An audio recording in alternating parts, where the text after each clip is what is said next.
السلام عليكم.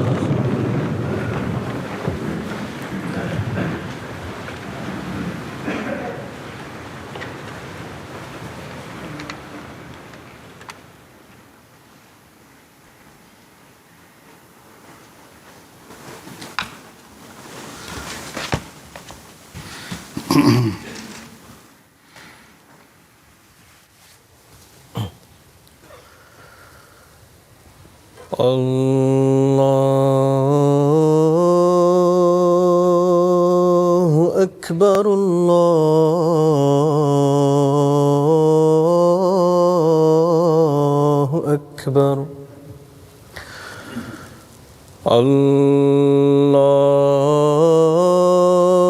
الله أكبر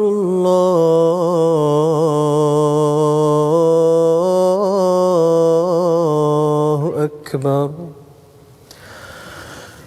أشهد أن لا إله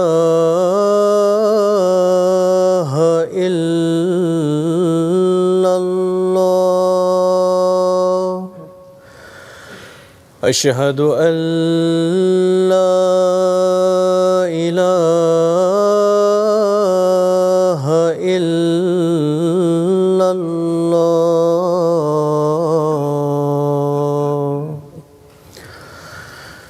أشهد أن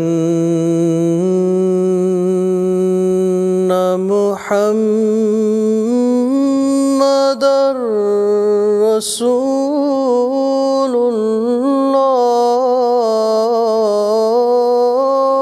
الله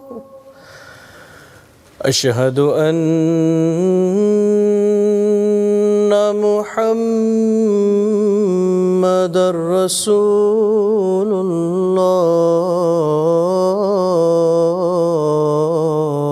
الله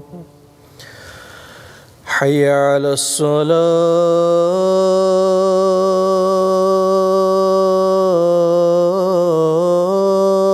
الصلاة حي على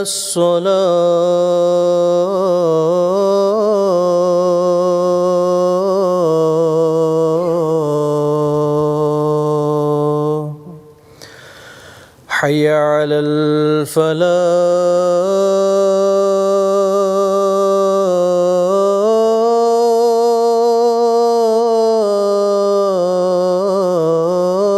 الفلاح حي على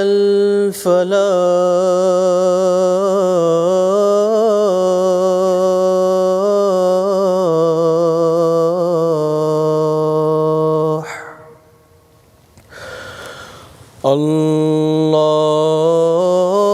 الله أكبر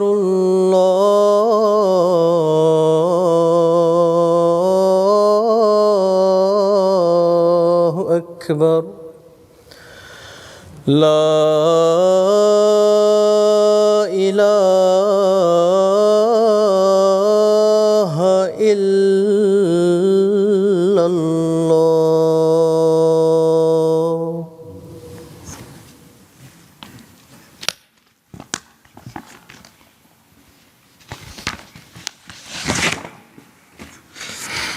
السلام عليكم ورحمة الله.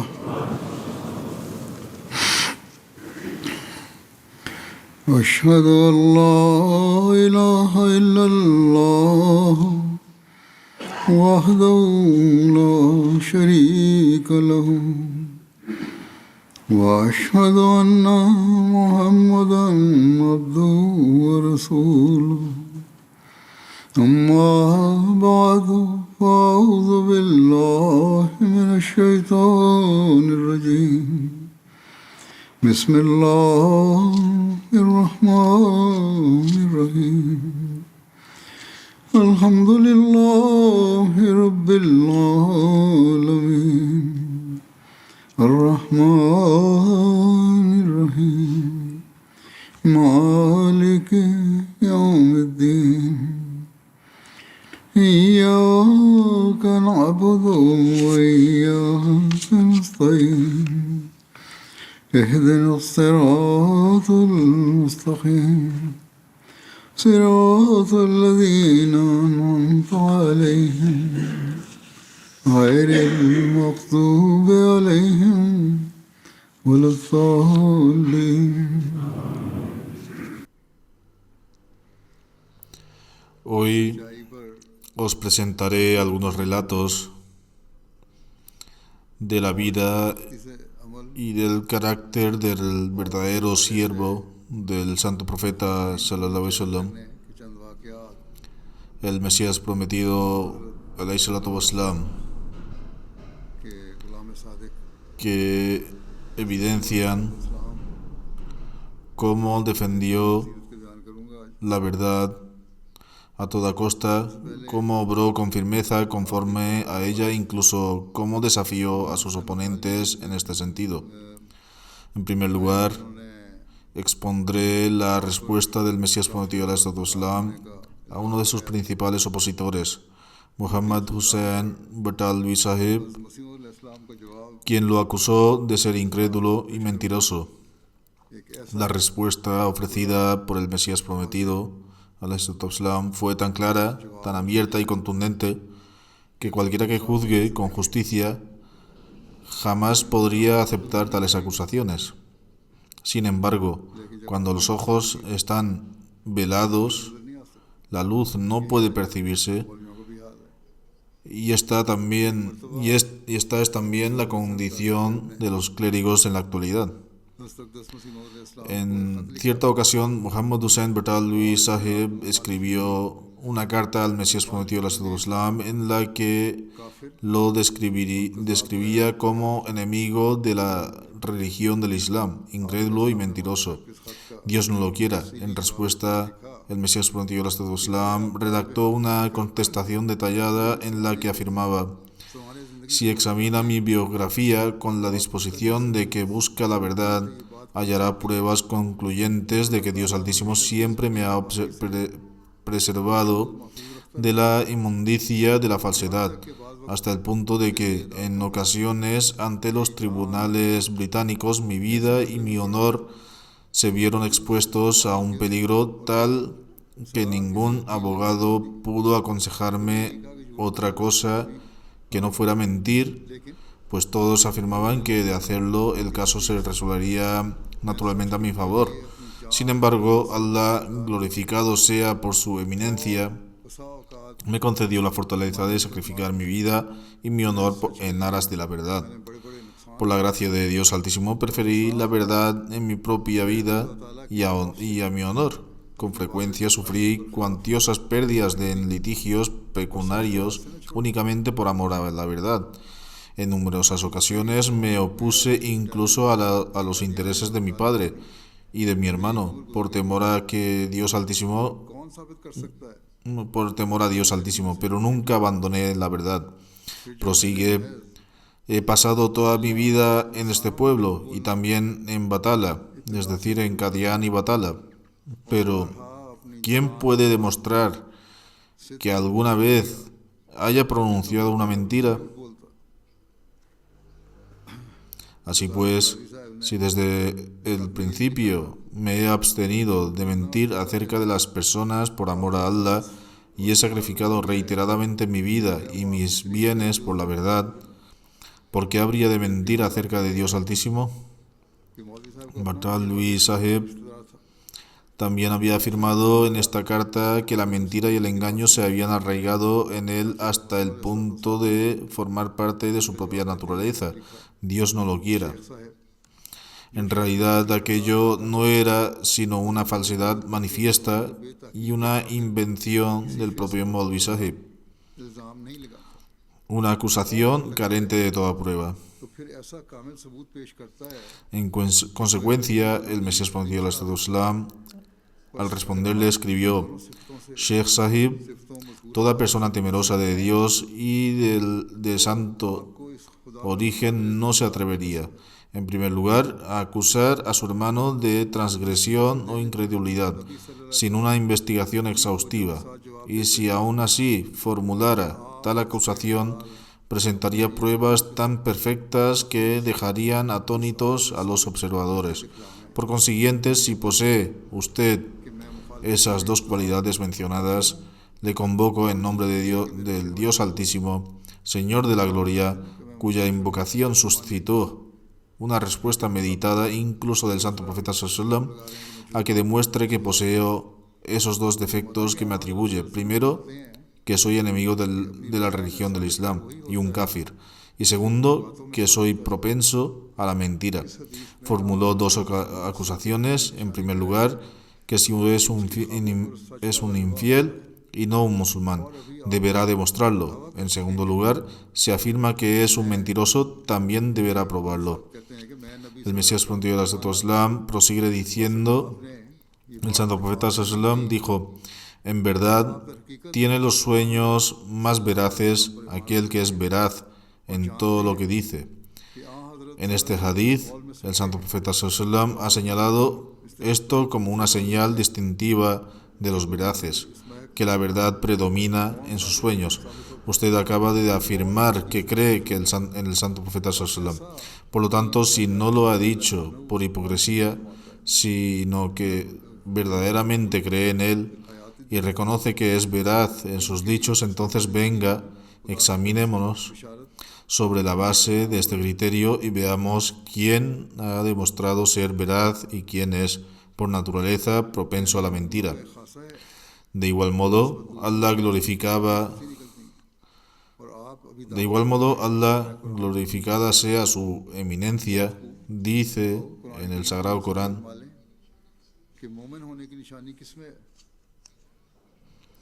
para ellos hay buenas nuevas en la vida presente. Esto significa que es una cualidad especial de los creyentes que, en comparación con los demás, sus sueños se cumplen.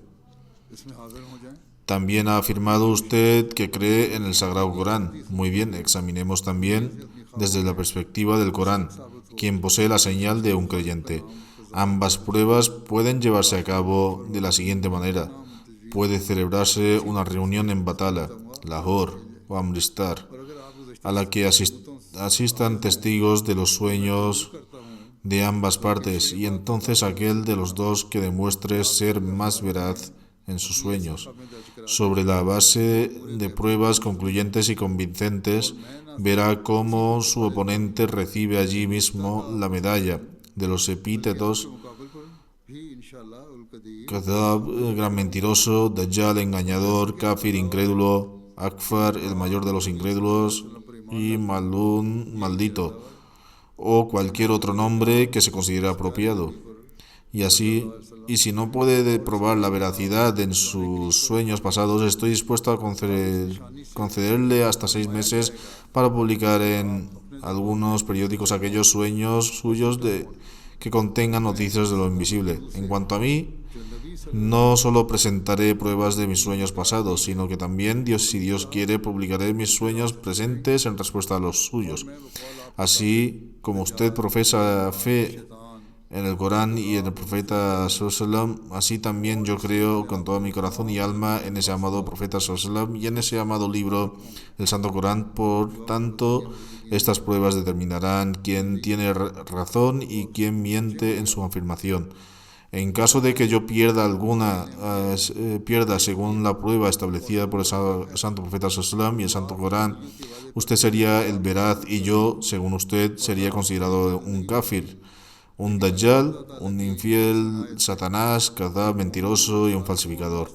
Además, en este caso, todas sus sospechas se verían confirmadas y justificadas, a saber que engañé a la gente mediante Brahminea un día, que les arrebaté su dinero prometiéndoles la aceptación de sus oraciones y que viví de riquezas ilícitas. Sin embargo, si la magnificencia de Dios Altísimo, que acompaña a los creyentes y a los verdaderamente justos, demuestra mi veracidad, entonces dígame usted mismo si todos esos epítetos recaerán sobre su respuesta y pretenciosa posición sacerdotal o si quedará aún alguna vía de escape. Ese era su reto. Usted me ha causado un profundo dolor y angustia. He continuado mostrando paciencia, pero usted no ha manifestado ni la más mínima conciencia de ese ser todopoderoso que conoce la realidad de su ser. Él me ha informado mediante una profecía acerca de usted y de quienes comparten su misma mentalidad. Ciertamente humillaré a quien pretenda humillarte. Eso dice el Corán. Tenga pues plena certeza de que se aproxima el momento en que Dios Altísimo demostrará que ha mentido a formular todas esas acusaciones. Hará descender sobre usted aquellos castigos humillantes que sobrevienen a los calumniadores y mentirosos, como señal de la deshonra y vergüenza. Usted afirma profesar la fe del Corán y el Santo Profeta Sallallahu. Así pues, si es sincero en tal afirmación, venga al campo de prueba para que Dios Altísimo mismo juzgue entre usted y yo, y para que aquel que sea mentiroso y dajjal quede avergonzado. En este momento brota de mi corazón algo en apoyo de la verdad. No puedo reprimirlo, pues no procede de mí mismo, es una inspiración poderosa de mi Señor. Puesto que usted me considera un incrédulo y sostiene que la mentira es un rasgo propio de mi carácter, le convoco en el nombre de Dios, glorificada sea su eminencia, a que acuda sin demora y compita conmigo de la manera anteriormente expuesta, para que se manifieste quién resulta el ser el mentiroso, el dajjal y el incrédulo, conforme al Santo Corán y a los dichos del Santo Profeta Sallallahu. En ese sentido, el Mesías prometido Sallallahu afirma: existe también otra circunstancia mediante la cual los veraces pueden ser puestos a prueba y que el propio Dios Altísimo suscita, a saber, en ocasiones una persona se ve envuelta en una calamidad de tal que no percibe vía alguna de escape o de éxito salvo el de recurrir a la mentira. Es entonces cuando es sometida a prueba para discernir si es en su naturaleza reside la verdad o la falsedad. Maulvi Sahib había escrito que mentir formaba parte de la naturaleza del Mesías prometido de la Islam. El Mesías prometido de la Islam respondió que en una prueba se revela si la naturaleza de uno está impregnada de verdad o de falsedad. En tales momentos se manifiesta si en alguna coyuntura de tan delicada la lengua pronuncia la verdad o si por temor a la vida, al honor o a los bienes comienza a emitir falsedades. Mi humilde persona ha tenido que afrontar numerosas experiencias de esta índole, cuyos detalles no harían sino prolongar este relato. No obstante, procederé a exponer 3 ejemplos con el siguiente propósito. Si alguien ha atravesado situaciones semejantes en las que su amor por la verdad haya sido puesto a prueba, le invoco en el nombre de Dios, exaltada sea su majestad, a que las publique junto con sus pruebas, para que quede patente que no se trata de una afirmación vacía y que, aun bajo el peso de pruebas y tribulaciones, no ha transgredido la verdad. Es decir, si alguien afirma no haber dicho jamás una mentira, debería aceptar este desafío. El Mesías prometido de la Islam presenta sus propios ejemplos y declara que expondrá 3. Dice, uno de ellos es que tras el fallecimiento de mi padre, mi hermano, el difunto Mirza Ghulam Qadir y yo fuimos demandados ante el tribunal del distrito por los copropietarios de la finca de Qadian en instancias de Mirza Azam Beg de Lahore, con el propósito de obtener la posesión de la propiedad. Yo sabía que en apariencia dichos copropietarios no tenían vínculo alguno con la finca, pues la familia había perdido sus derechos sobre ella y había dejado de exigir en la época de los Sikhs. En su intento de recuperarla junto con otras propiedades, mi padre había asumido un gasto y una pérdida de aproximadamente 8.000 rupías, de las cuales estas personas no habían contribuido en absoluto. Durante el transcurso de este litigio, mientras oraba por el éxito de la causa, recibí la siguiente revelación: aceptaré todas tus oraciones, excepto en el asunto de los parientes colaterales.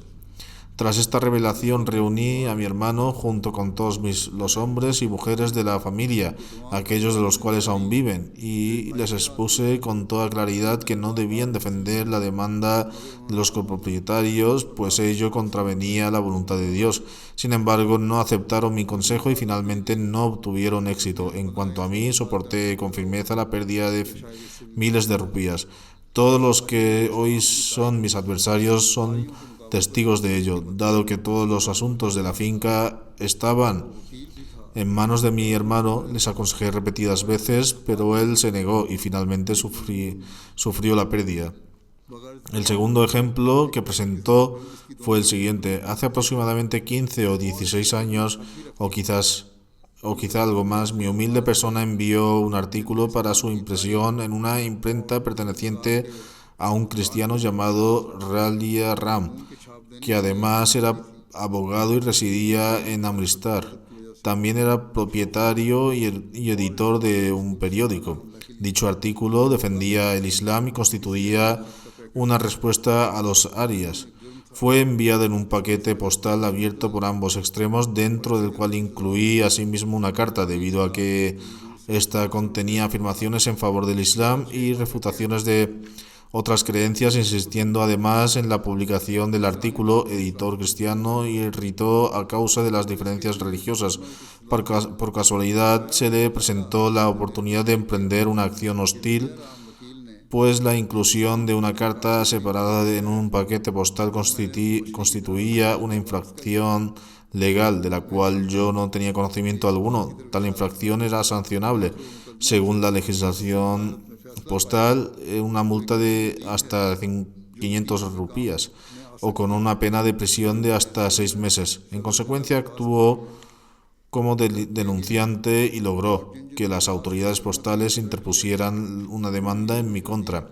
Incluso antes de recibir notificación del caso, Dios Altísimo me mostró una visión que el abogado Ralia Ram me habían enviado una serpiente para que me mordiera, pero yo la freía como quien fríe un pescado y se la devolvía. Comprendí que esto indicaba que la resolución del caso, por la forma en que se produciría,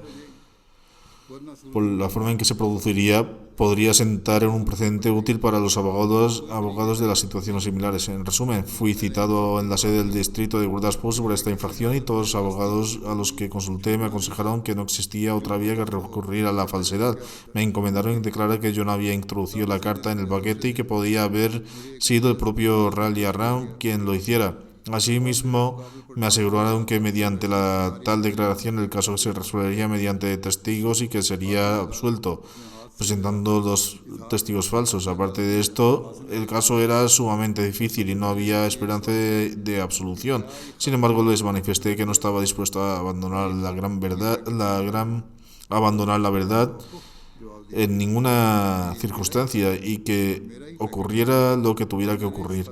Así, ese mismo día o al día siguiente comparecía ante el tribunal de un magistrado inglés y el superteniente de correos actuó como querellante en representación del gobierno.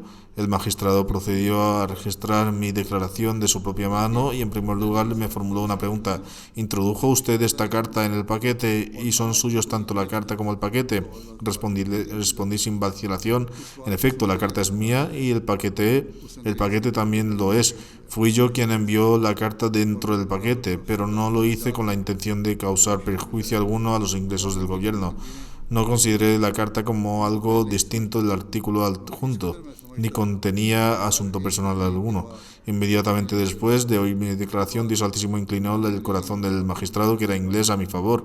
Mi oponente, el superintendente de correos, levantó gran alboroto y realizó extensas alegaciones en inglés, de las cuales apenas pude seguir el contenido, salvo de advertir que cada vez que exponía un argumento el magistrado lo rechazaba diciendo no. Finalmente, cuando el demandante concluyó su exposición, el magistrado redactó su orden en pocas líneas y me dijo puede ir a retirarse. Al oír estas palabras abandoné la sala profundamente agradecido a mi señor, el verdadero benévolo, quien me había concedido la victoria incluso frente a un funcionario europeo. Sé con certeza que Dios Altísimo me libró de aquella adversidad gracias a mi fidelidad a la verdad. Antes de este caso también había tenido un sueño en el que un hombre se extendía la mano para quitarme el gorro, y yo le pregunté ¿qué pretendes? Entonces desistió y dijo, no pasa nada. A continuación, el Mesías prometido del Islam presenta el tercer ejemplo, que dice así. Otro de los testigos incidentes se desarrolló del siguiente modo. Un Sultán Ahmad interpuso una demanda contra un hindú por demolición de un edificio que este último había construido en un terreno perteneciente a nuestra familia. En la demanda se había expuesto un hecho de forma inexacta, y la prueba de ello hacía que la acción fuera susceptible de desestimación, en cuyo caso no solo Sultán Ahmed, sino también yo tendríamos que sufrir la pérdida de nuestros derechos de propiedad. El acusado, aprovechado la ocasión, me citó como testigo. Dije que el Mesías prometido, el sería testigo y que lo que él afirmara sería aceptado. Fui a Batala y me alojé en la residencia del Babu Fateh-Din, subdirector del Correos, situada cerca de los juzgados de Batala.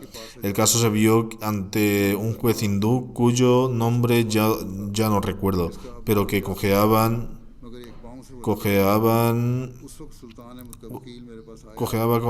en una de sus piernas. El abogado Sultán Ahmad se acercó a mí y me dijo: el caso está a punto de ser visto. ¿Qué declaración vas a hacer? Le respondí que mi declaración se ajustaría a los hechos y a la verdad, y a lo que él replicó: entonces no hace falta que acuda, yo mismo iré a retirar la denuncia. No tenía sentido acudir al tribunal, pues si decía la verdad el caso se daría por cerrado. Así pues, yo mismo eché por tierra ese caso con mis propias manos, únicamente por amor a la verdad. Preferí la verdad para ganarme el agrado de Dios, sin que me importara en absoluto la pérdida de material. El Mesías prometido, la Islam, solo deseaba complacer a Dios. Estos dos últimos ejemplos tampoco carecen de pruebas. Los testigos del primero son el jeque Ali Ahmad, abogado de Gurdaspur, y Sardar Muhammad Hayat Khan, CSI. Además, el expediente debe conservarse en los archivos del distrito de Gurdaspur. Los testigos del segundo incidente son Babu Fateh-Din y el propio abogado, cuyo nombre no recuerdo en este momento, así como el juez ya mencionado, que quizá haya trasladado ahora a Ludhiana. La demanda se interpuso hace unos 7 años. Asimismo, recuerdo que Nabi Bakhsh y Patwari, el contable en impuestos sobre la tierra de la aldea de Batala, también fue testigo de lo que ocurrió en ese caso. Ahora bien, dirigiéndose al clérigo, el Mesías prometido del Islam afirma: ahora, Hadrat Sheikh Sahib, si usted también ha vivido alguna situación de tal gravedad en la que haya visto en peligro su vida, su honor y sus bienes por haber dicho la verdad, y aún así permaneció firme a ella sin preocuparse por sus bienes ni por su vida, le ruego que en nombre de Dios relate ese suceso y aporte todas las pruebas que lo acrediten. Sin embargo, estoy convencido de que la mayoría de los clérigos de esta época emiten solo pura palabrería. Están dispuestos a vender su fe por un solo centavo, pues nuestro santo profeta sallallahu alaihi wasallam declaró que los clérigos de la última época o de la última era serían lo peor de la creación.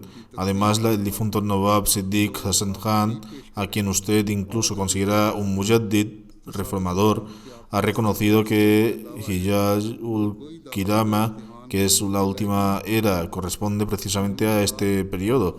Por lo tanto, reconocer la piedad y la rectitud de tales molvis sin pruebas equivaldría a tergiversar las palabras del Santo Profeta sallallahu alaihi wasallam. Así pues, expónganos ejemplos de su experiencia, pero si no presentan ninguno, quedará claro que solo presume de piedad y ninguna afirmación merece ser aceptada sin ser previamente examinada. Solo Dios Altísimo conoce el estado de su interior, es decir, si alguna vez se ha manchado con la suciedad de la mentira y falsedad, yo no lo sé. Solo Dios, conocedor de lo oculto, lo sabe. O quizá lo sepan quienes están al tanto de sus asuntos. El hombre que se mantiene sincero en momentos de prueba y no abandona la verdad, obtiene el sello de la veracidad. Si posee este sello, acérquese y muéstrelo. De lo contrario, tema a Dios Altísimo, no sea que Él ponga al descubierto sus faltas. En cuanto al caso mencionado, la demanda presentada por Mirza Sultan Ahmad en relación con el derribo de una propiedad muestra, según consta en el expediente, que un diputado hindú llamado Shankar Das, también ocupado en un cargo público en el estado de Jammu, en Kadian, se apropió de un terreno vacío situado en la parte este de la mezquita de Al-Aqsa y edificó una casa en él, que más tarde se convirtió en la sede de Sadr Anjuman Ahmadiyya. Mirza Sultan Ahmad había presentado una demanda para que se demoliera dicha casa. Sin embargo, en la formulación del caso se incluyó que una afirmación contraria a los hechos, y fue por ese motivo por lo que el caso acabó siendo desestimado, lo que causó un perjuicio no solo al propio Mirza Sultan Ahmad, sino también al Mesías prometido del Islam, ya que de ese modo se habrían perdido los derechos de propiedad sobre ese terreno. El terreno no pertenecía a la parte contraria, es decir, a Shankar Das, pero su posesión física del mismo era un hecho indiscutible. No era propietario, pero aún así se había apoderado del terreno. Fue precisamente esta posesión de sus adversarios, ya fuera por sus medios legales o mediante oposición abierta, intentaron aprovechar su beneficio. Por ello, hicieron comparecer al Mesías prometido del Islam para que prestara testimonio, pues a pesar de ser firmes opositores, sabían perfectamente que no diría ninguna falsedad y que declararía ante el tribunal que la propiedad pertenecía efectivamente a la parte contraria y que dicha posesión se remontaba a mucho tiempo atrás. Así sucedió que cuando Sahibzada Mirza Sultan Ahmad se enteró de que la parte contraria había dispuesto de que se llamara a declarar al Mesías prometido del Islam, comprendió también que jamás diría una mentira, por lo que retiró el caso por completo. En cualquier caso, la historia de aquel palacio alto y majestuoso es la siguiente. Se conocía como el palacio del diputado Shankar Das, quien, como ya se ha mencionado, era un hombre de extrema intolerancia y hostilidad. Desde lo alto de su imponente residencia, las dependencias privadas de la familia del Mesías prometido del Islam quedaban expuestas a la vista. Este fue también uno de los motivos del litigio que se entabló. Como muestra adicional de su hostilidad, solía sentarse a la entrada de su casa e insultar a quienes transitaban hacia la mezquita de Al-Aqsa para rezar. Aprovechaba cada oportunidad para causar sufrimiento y angustia. Cuando quienes padecían su persecución acudían ante su guía, el Mesías prometido del Islam, para presentar sus quejas, él los tranquilizaba con determinación y digna firmeza, diciendo: tened paciencia, nadie puede hacer frente a un campamento real. Ha establecido su propio campamento, pero el nuestro también es un campamento real, es el campamento de Dios Altísimo, nadie podrá resistirse a él. Entonces quienes estaban destinados a verlo lo vieron, y quienes estaban destinados a oírlo lo oyeron. La próspera y floreciente casa de aquel diputado comenzó a extraer la ruina. Finalmente, él mismo abandonó el lugar, y ya fuera por enfermedad o por cualquier otra causa, posteriormente esta propiedad fue adquirida por Hazrat Sheikh Yaqub Ali Hirfani Sahib, y en 1932 se establecieron en ese edificio las oficinas de Sadr Anjuman Ahmadiyya, inauguradas por Hazrat Muslim Maud. Esta es una de las manifestaciones del poder divino, que el nombre de aquella persona que con arrogancia ni siquiera permitía el paso de un orante camino a la mezquita ha sido por decreto de Dios completamente borrado, y toda esa zona se ha transformado en mezquita al integrarse en la mezquita de Al-Aqsa. Tales fueron las bendiciones del testimonio ofrecido por el Mesías prometido del Islam, basadas en la veracidad y la integridad. No abandonó la verdad, ni le importaron el honor, ni la estatus familiar, ni la pérdida de las tierras ni propiedades. Fue como si hubiera sacrificado todo ello en sus propias manos. Sin embargo, Dios aceptó este sacrificio de tal manera que le concedió tal grandeza y bendición que hoy, justo debajo de Minaratul Masih, se alza un lugar de culto dedicado al Dios único. Hazrat Muslim Maud, refiriéndose al abogado que llevaba el caso, afirma: en aquellos días el jeque Ali Ahmad Sahib, abogado de Gurdaspur, solía representar al Mesías prometido en asuntos legales, observando su vida pura, incluso después de su declaración. Aunque él mismo no era Ahmadi, tenía el Mesías prometido del Estado Islam en gran estima. En una ocasión dijo que no había otro testigo, que la carta que en cuestión se refería al mismo asunto relacionado con el caso postal mencionado anteriormente y por lo tanto podía considerarle como parte del anuncio publicado. Hazrat Muslim Maud está detallando los procedimientos del caso postal. De ese modo, sin recurrir a la falsedad, podía decir que solo había enviado el anuncio y no la carta. Sin embargo, el Mesías prometido se negó a adoptar tal proceder y dijo: esto no puede hacerse, esta sutil distinción vulneraría la verdad. En efecto, yo había incluido en una carta dentro, aunque formaba parte de la publicación original, no dejaba de ser una carta, por lo tanto declararé que envié una carta. ¿Cómo podría negar que lo he hecho? En consecuencia, como compareció ante el tribunal y se le preguntó si había incluido alguna carta en el paquete, respondió sí. Esta sinceridad naturalmente influyó en los demás, pero además tuvo el efecto tan profundo en el propio tribunal que fue absuelto. El juez comentó que por una simple infracción técnica un hombre tan veraz no podía ser castigado. Respecto a este mismo caso postal y su abogado Hazrat Sheikh Yaqub Ali Irfani Sahib escribe: el propio Sheikh Ali Ahmad Sahib me relató estos acontecimientos. Esta es la declaración del propio abogado que le dio Hazrat Sheikh Yaqub Ali Irfani Sahib. Dijo: el caso se vio por última vez en el tribunal Dina Nagar. Hice todo lo posible para persuadir a Mirza Sahib, pero para que negara haber colocado la carta dentro del paquete. En mi opinión, no había pruebas de que la carta la hubiera sido recuperada de ese mismo paquete, ni existía testimonio alguno al respecto. Debido a las diferencias religiosas, ni siquiera el testimonio de Lala Reila Ram habría sido considerado fiable. Sin embargo, cuanto más insistía, más se negaba Mirza Sahib. Le advertí repetidamente que el resultado no sería favorable y que sin motivo alguno el estigma que una condena penal recaería sobre una familia respetable. Le dije que todo esto se estaba volviendo en su contra. Sin embargo, continúa, el Mesías prometido no aceptó mi consejo. Además, relata, temía que si perdiéramos el caso mientras yo continuaba siendo su abogado, ello acarrearía una gran deshonra para la familia. Por lo tanto, cuando Mirza Sahib afirmó que con firmeza que lo negaría, decidí aprovechar la situación y resolví retirarme. Le dije: si no acepta mi consejo, no puedo seguir representándolo. Mi expectativa era que se produciría una condena, que la responsabilidad recaería sobre él por haber actuado en contra del consejo de su abogado. El abogado estaba convencido de que el Mesías prometido sería castigado por ello. Además, temía que de dictarse un veredicto de tal índole se dijera que no había defendido adecuadamente el caso. Así pues, por miedo a perjudicar a la propia reputación, se retiró tras manifestar su descontento y el proceso continuó en su ausencia. El abogado concluye: para mi total asombro, el caso fue desestimado. Entonces me invadió el arrepentimiento, pues comprendí que podría haber participado en el mérito de ese éxito, pero para entonces la oportunidad ya había pasado. Al relatar este incidente, el jeque Ali Ahmad Sahib ensalza profundamente la firmeza y la veracidad del Mesías prometido.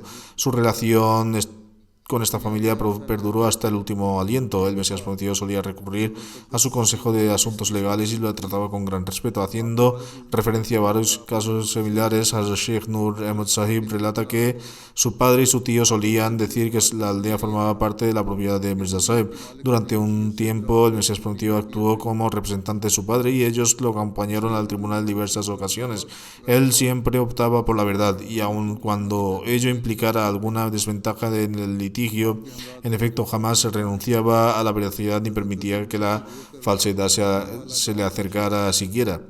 Hazrat Mia Allah Yar Sahib narra que cuando el Mesías prometido contaba entre 25 y 30 años, su venerado padre se vio envuelto en una disputa de quienes trabajaban y residían en la tierra, y a causa de la tala de árboles. Su padre sostenía que como propietarios del terreno los árboles también les pertenecían. En consecuencia, inició un proceso legal y envió al Mesías prometido a Gurdaspur para dar seguimiento al caso, acompañado de 2 testigos. En el camino, al transcruzar un canal y llegar al pueblo cercano llamado Patnavala, se detuvo brevemente a descansar y se dirigió a sus acompañantes diciendo: mi padre insiste innecesariamente, los árboles son como los cultiva, son personas pobres, si los han cortado, ¿qué perjuicio hay? En cualquier caso, no puedo afirmar ante el tribunal que nos pertenecen por completo. A lo sumo, podríamos decir que una participación en ellos. Los arrendatarios de la tierra depositaron plena confianza en él. Así, cuando el magistrado preguntó a quienes habían residido allí durante generaciones acerca del asunto, respondieron sin vacilar: pues pregúntale al propio Mirza Sahib. Quienes trabajan y vivían en la tierra afirman que debían preguntársele al mismo Mesías prometido del Islam, pues sabían que él no mentía. Cuando el magistrado le planteó la cuestión, él declaró: en mi opinión, los árboles no son como las cosechas. Así pues, tenemos que una participación acordada mutuamente en las cosechas. También la tenemos en los árboles.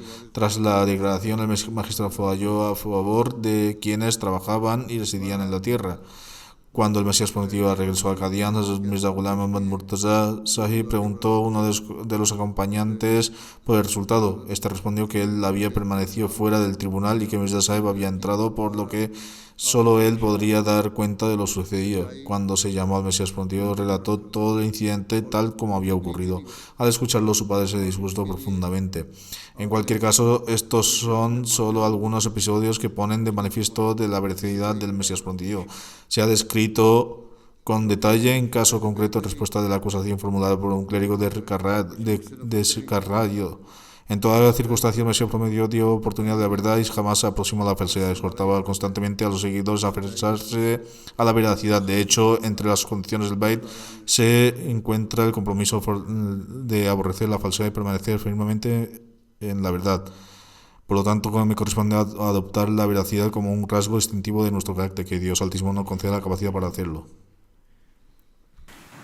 Alhamdulillah.